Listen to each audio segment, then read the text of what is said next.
just to talk about Utah State and how you know how they play at home and the challenge ahead for you guys.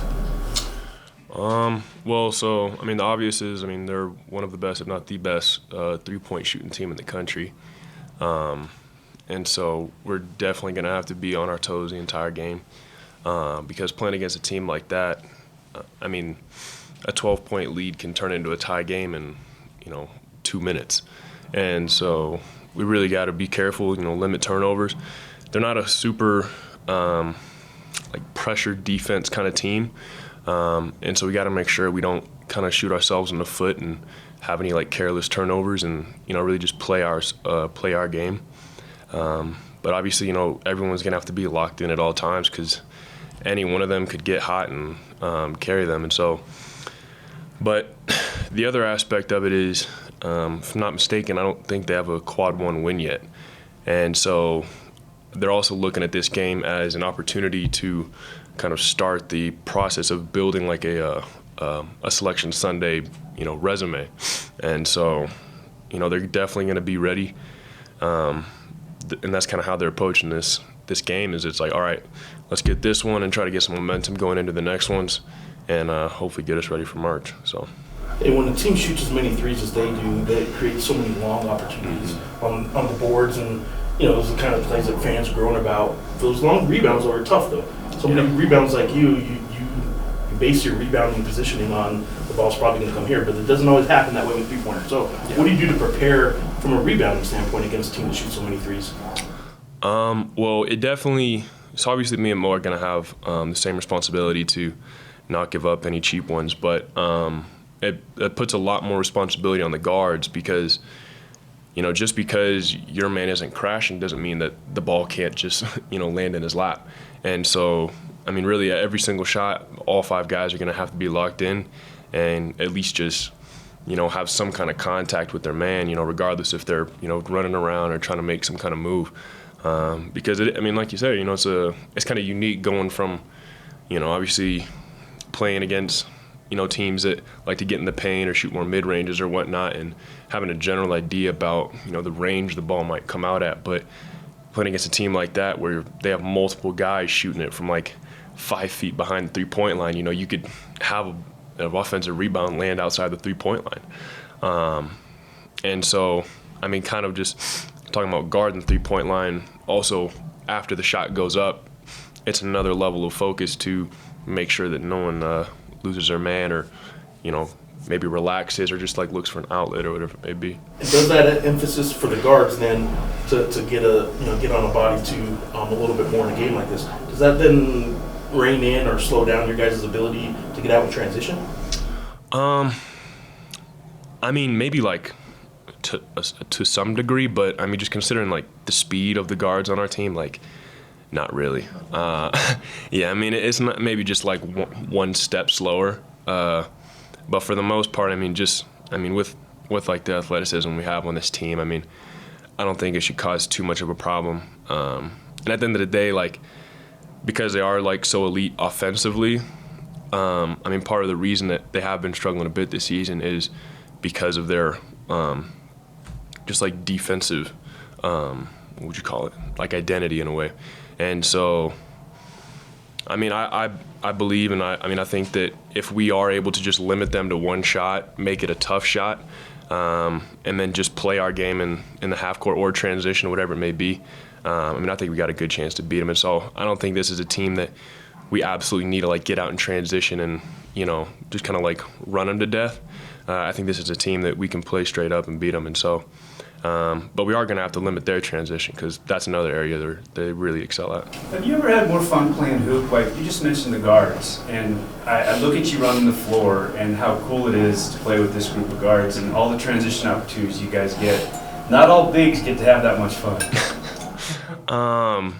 I mean, yeah. I mean, it's definitely a joy to play with, the type of elite players we have, and just like the speed that we get to move at. So I mean, yeah, it is a lot of fun. But at the end of the day, I try to like, just stay focused on, it's like, all right, let's get the possession, get the win, and I try not to get too high or too low on whatever comes. So. Coach was talking about after the Air Force game, he watched the film, and the more he watched it, the more he realized like they played a really good game. You guys still won by 8, but in retrospect of playing a team like Air Force for the first time, like what was your takeaway from that? Was it a frustration feel on Friday, and has it changed at all since Friday after watching film? Oh,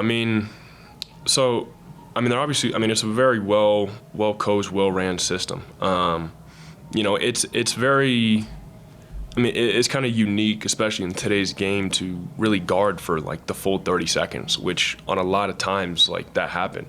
Not only just because you have to stay locked in for all 30 seconds, but obviously it's a lower amount of possession, so less opportunities to maybe make a run back or extend the lead, because the whole time like they're just just moving it, cutting, passing, screening. And so it definitely was a challenge at times just to not lose focus, and because you have to stay locked in, because at any point your man could become a screener, he could become the cutter, he could be coming off a ball screen. And it was extremely unique. And I definitely obviously coach, and we definitely focus on a lot of those aspects in practice and in scout and film and whatnot. But when you're really playing against it, it's almost kind of like, the media comes and you're just kind of sitting there in the timeout and you're just like, what the hell just happened? You think like you're doing a good job, and out of nowhere you get hit with the flare screen and there's a ball going over your head to your man, and then now you're scrambling out, you get beat and rotating, and for how young that team is, they're really, really good. And if they stick together, they could be like very, really good.